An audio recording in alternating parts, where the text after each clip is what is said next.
యాక్చువల్గా సంధ్య గారికి కేసులతో అవినాభావ సంబంధాలు ఉన్నాయి. ఏ కేసులు వేసినా ఏం చేసినా సంధ్య గారిని భయపెట్టలేదు. సో బేసిక్గా లాస్ట్ పాలకులు, గత 2 పాలకులు అండ్ దాని తర్వాత ఇప్పుడున్న పాలకవర్గం మీకు ఆఫర్లు ఇచ్చారు, ఆఫర్స్ ఇచ్చారు అని చెప్పేసి ఒక వినికిడి.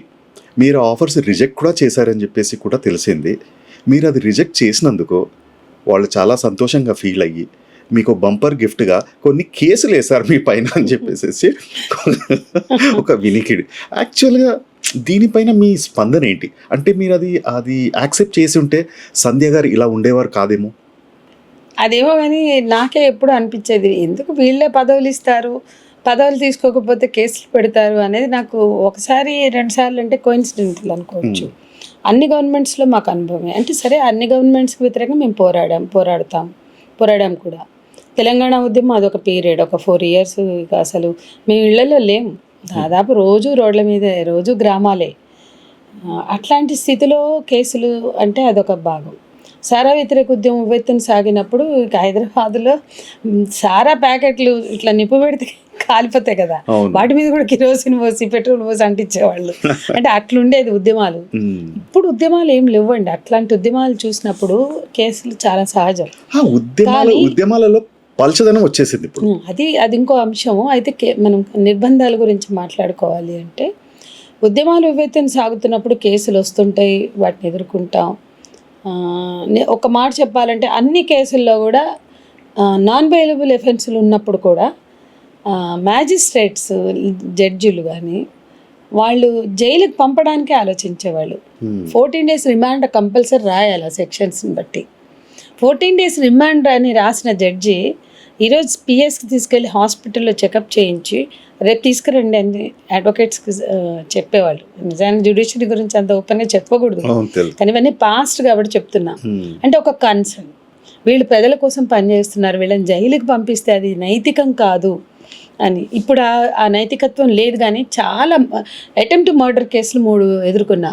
3 నేను 14 days రిమాండ్ రాసి మీ మీద అటెంప్ట్ మర్డర్ పెడుతూనే ఉంటారు. విద్యుత్ ఉద్యమం ఆ రోజు కాల్పులు జరిగినాయి. బషీర్బాగ్ చౌరస్తాలో కాల్పులు జరుగుతూ ఉంటే పోలీసులు ఫైరింగ్ చేశారు. చంద్రబాబు నాయుడు గవర్నమెంట్ ఫైరింగ్ చేశారు. వాళ్ళు ఏమని రాశారు, తర్వాత ఏమని నారేట్ చేసుకున్నారు. ఒక ఎస్ఐ మహేష్ ఏదో పేరుండే, ఆయన చేతిలో ఉన్న తుపాకి నేను లాక్కపోతే ఆత్మరక్షణార్థం కాల్పులు జరిగినట్టు. అట్లా ఇక ప్రతిసారి అంటే ఉల్ఫన్స్ అని వస్తేనే, ప్రపంచ బ్యాంక్ అధ్యక్షుడు ఉల్ఫన్స్ అని వస్తేనే 9 వామపక్ష విప్లవ పార్టీలు పిలిపిస్తే వాళ్ళని పెట్టుకోవాలి. మేము ప్రతి పార్టీకి విద్యార్థి సంఘం, మహిళా సంఘం, యువజన సంఘం, కార్మిక సంఘం, రైతు కూలీ సంఘం, ప్రజా సంఘాలు ఉంటాయి. ఆ 9 పార్టీలు ఒక పార్టీకి చెందిన ఒక మహిళా సంఘం, అంటే ఇతర ప్రజా సంఘాలతో పాటు ఒక సంఘంకి నేను అధ్యక్షురాలు. నన్ను ఏవన్గా పెట్టేసి అంటే ఎంత కక్ష అంటే మహిళల ఉద్యమాల్లోకి వస్తే ఎంత హాంటింగ్ ఉంటుంది. యాక్టివ్గా ఉండే మహిళలు కానీ, ఉద్యమాల్లో ఉండే మహిళలు, ఈవెన్ మనం ఎన్కౌంటర్స్ అప్పుడు కూడా చూస్తాం, మహిళల మీద చాలా టార్గెట్ చేస్తారు. ఇక్కడ ఎన్కౌంటర్ ఒకటి చేయలేదు కానీ ఇంకా బయట ఉన్న వాళ్ళని కూడా కంటిన్యూ హాంట్ చేస్తూనే ఉంటారు, టార్గెట్ చేస్తూనే ఉంటారు. అందులో భాగమే ఇప్పుడు ఉల్ఫన్స్ అన్న ప్రొటెస్ట్లో నన్ను ఎందుకు పెట్టాలి, ఉన్నారుగా నాయకులు, పిలుపులిచ్చిన నాయకులు ఉన్నారు కదా. ఆ బిల్ క్లింటన్ హైదరాబాద్ వస్తుంటే 12 పోలీస్ స్టేషన్స్లో అరెస్ట్ వారెంట్లు జారీ చేసి వెతికారు నా కోసం. అంటే ఎక్కడెక్కడ ఉంటాను అనే అంచనాలు ఉంటాయి. అన్ని పిఎస్ నుంచి వారెంట్స్ పెట్టుకుని ప్రివెంటివ్ అరెస్ట్ కోసం దొరకలేదు, ప్రొటెస్ట్ చేశాం. అట్లాంటివి ఎన్నో. అదంతా ఉద్యమాల కాలం కాబట్టి ఇవన్నీ జరిగాయి. సరిగా ఎండ్ ఆఫ్ ది డే మనం మాట్లాడుకోవాల్సి వస్తే ప్రతి ప్రభుత్వం కూడా ఏదో ఒక సమయంలో పదవులు ఇవ్వడానికి ఆఫర్ చేసింది. చంద్రబాబుతో స్టార్ట్ అయింది, అంతకుముందు ఎవరు చేయలేదు. కోట్ల విజయభాస్కర్ రెడ్డి టైంలో మేము సార వ్యతిరేక ఉద్యమంలో చాలా యాక్టివ్గా పనిచేసాం. అప్పుడు అసలు ఎవరు ఉద్యమకారులకి ఇట్లాంటి ఆఫర్లు చేసే లేదు, కానీ కొంత చంద్రబాబు హయాం నుంచి స్టార్ట్ అయినాయి ఇట్లాంటి చేస్తే కోర్స్ పట్టించుకోలేదు. అట్లా ఇక తర్వాత రాజశేఖర్ రెడ్డి గారమ్మ ఎంతకాలం పోరాడతామమ్మా, తీసుకోవచ్చు కదా మా దగ్గర మహిళా కమిషన్ ఏదో ఒకటి అని. ఇప్పుడు గత మహిళా కమిషన్ చైర్పర్సన్గా చేసిన సునీతా లక్ష్మారెడ్డి గారు కూడా ఒకసారి మీరు తీసుకోవచ్చు కదా, మేము ఎవరినైనా చూస్తున్నాము అంటే నేను తీసుకొని నాకు అవసరం లేదు మహిళా కమిషన్ అంటే, సరే ఎవరినైనా సజెస్ట్ చేయండి అంటే అప్పుడు మేము త్రిపురాని వెంకటరత్న అంటే గారు. మీకు ఎప్పుడైనా అనిపించిందా ఆ టైంలో నేను ఒప్పుకుంటే గనక బాగుండేది అని చెప్పేసి? ఇప్పటికి కూడా ఎప్పుడు అనిపించలే. నాకు వచ్చిన ఆఫర్లు రాజ్యసభ, లేదంటే డైరెక్ట్ ఎలక్షన్స్. మొన్న తెలంగాణ వచ్చాక ప్రపోజల్ వచ్చింది పార్టీ ముందుకి, నేను చేయను అన్నాను. బట్ నాకు వచ్చినవన్నీ ఎక్కువగా మహిళా కమిషన్ చైర్పర్సన్గా తీసుకోమని, లేదంటే రాజ్యసభ.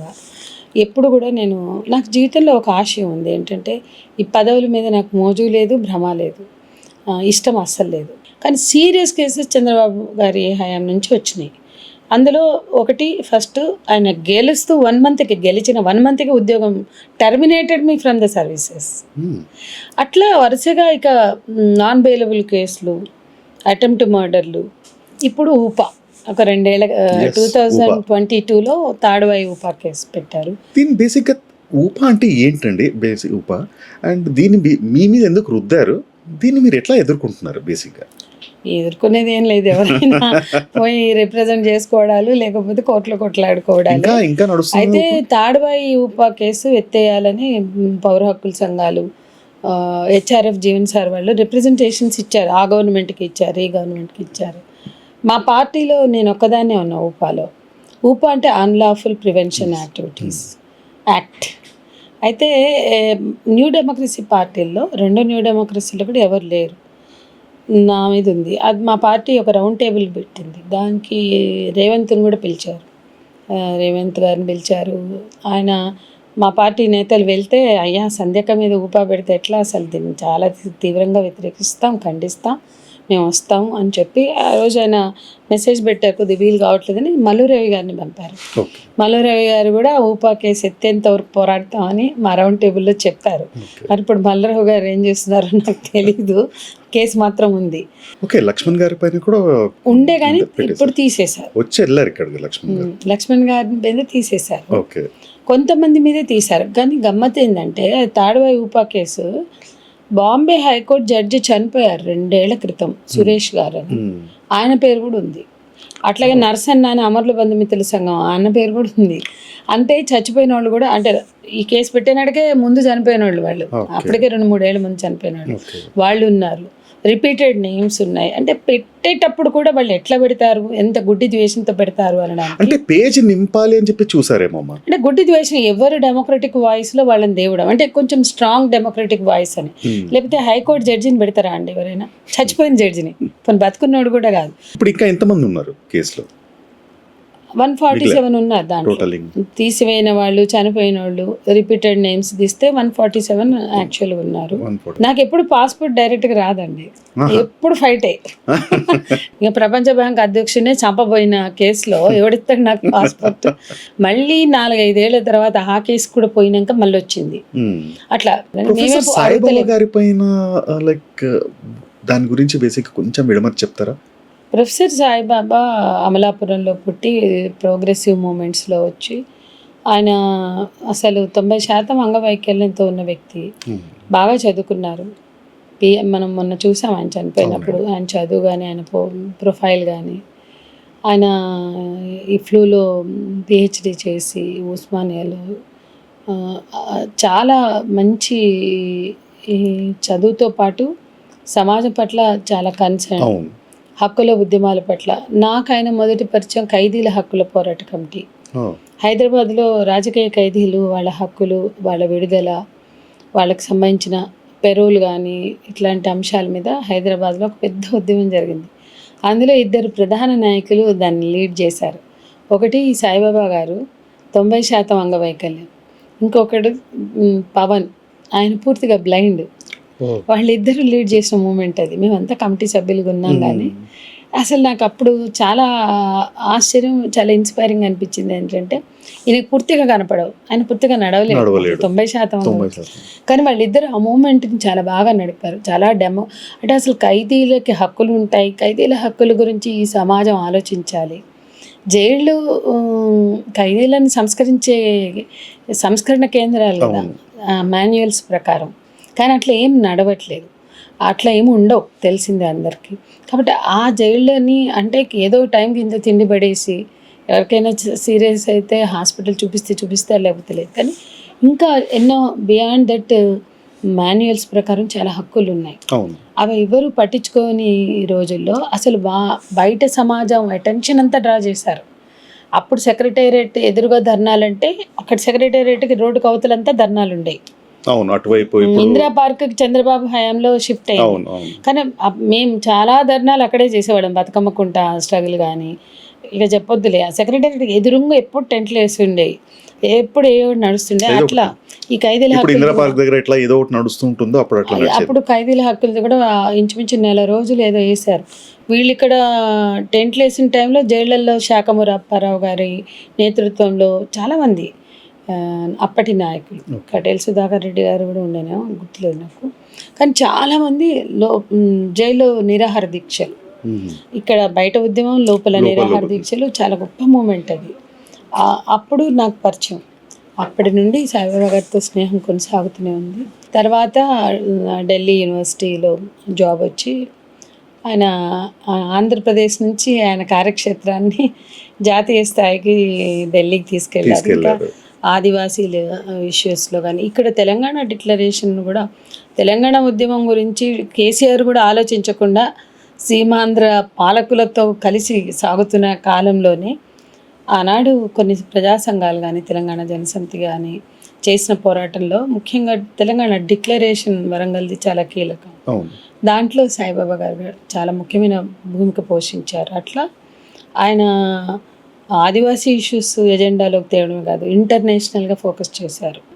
చాలా బయట ప్రజా సంఘాలు బోల్డన్ని ఉన్నాయి, కానీ రాజ్యహింసకి వ్యతిరేకంగా కన్సిస్టెంట్ కంటిన్యూస్ కాంక్రీట్ స్ట్రగుల్ చేయగలిగే సంఘాలు కొన్నే. అందులో వ్యక్తులు కూడా కొంతమంది, అందులో సాయిబాబా గారు ఒకరు.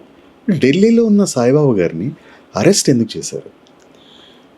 ఆయనను కూడా అంతకుముందు ఈ ఆదివాసీ స్ట్రగుల్స్ ఆపరేషన్ గ్రీన్ హాంట్ వ్యతిరేకంగా ఆయన చాలా ప్రజా ఆందోళనలకి మంచి పాత్ర పోషించారు. ఆపరేషన్ గ్రీన్ హాంట్కి వ్యతిరేకంగా సాగిన ప్రజాభిప్రాయ సేకరణ కావచ్చు, ఏదైతే మొబిలైజ్ జరిగిందో దాంట్లో ఈయన పాత్ర. అంటే అంతకుముందు పోటా ఉండేది, పోటా రద్దు కోసం.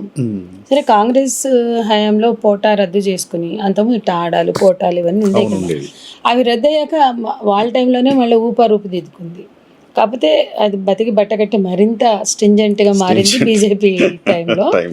సరే, ఆ పాత్ర, అందులో సాయిబాబా గారి పాత్ర ప్రధానం.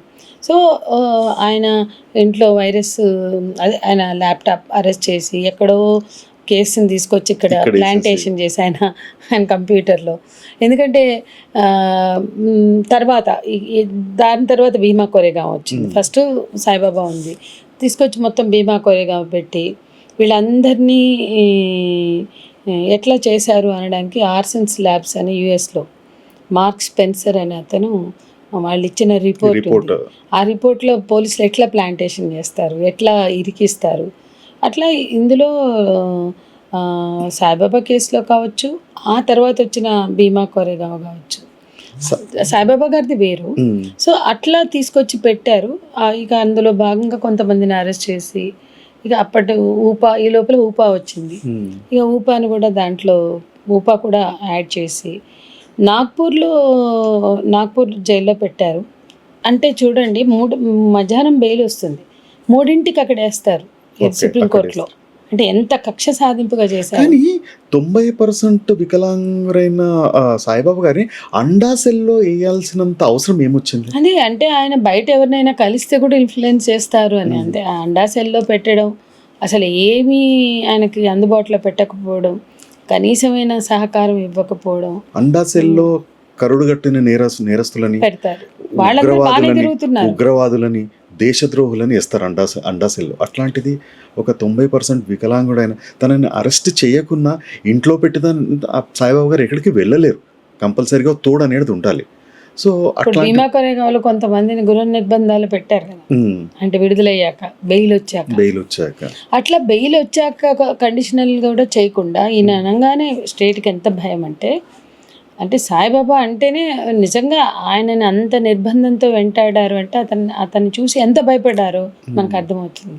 సో బేసిక్గా సాయిబాబా గారు బయటికి వచ్చాక ఢిల్లీ జేఎన్యూ యూనివర్సిటీలో ఎక్కడైతే తను చేసేవారో ఢిల్లీలో మళ్ళీ తనకి ఏమన్నా మళ్ళీ ఆ బెనిఫిట్స్ అవన్నీ ఇవ్వలేదు అని చెప్పేసి కూడా ఒక వినికిడి సాయిబాబా గారు బయటికి వచ్చాక. సో తను క్లీన్గా బయటికి వచ్చాక కూడా ఎందుకు ఇవ్వలేదు? దానికి వీళ్ళు మహారాష్ట్ర గవర్నమెంట్ కానీ ఇండియన్ గవర్నమెంట్ కానీ మన అడ్డుకట్ట వేసాయా? అసలు ఆయన మీద అన్ని కేసులు కూడా ముందే ముంబై హైకోర్టులోనే కొట్టేశారు. ఆ తర్వాత సుప్రీంకోర్టు కూడా కొంత టైం తీసుకుని క్లియర్ చేస్తుంది. కానీ ఆయన జేఎన్యూలో లేరు, ఢిల్లీ యూనివర్సిటీ. ఢిల్లీ యూనివర్సిటీకి అతను అప్రోచ్ అయ్యే లోపలే అనేక పరిణామాలు, అంటే ఆయన ఆరోగ్యం బాగా దెబ్బతిన్నది. ఆయన జైల్లో ఉండగానే ఆయన ఎంత నిర్బంధం అంటే వాళ్ళ అమ్మ చనిపోయారు కోవిడ్ టైంలో.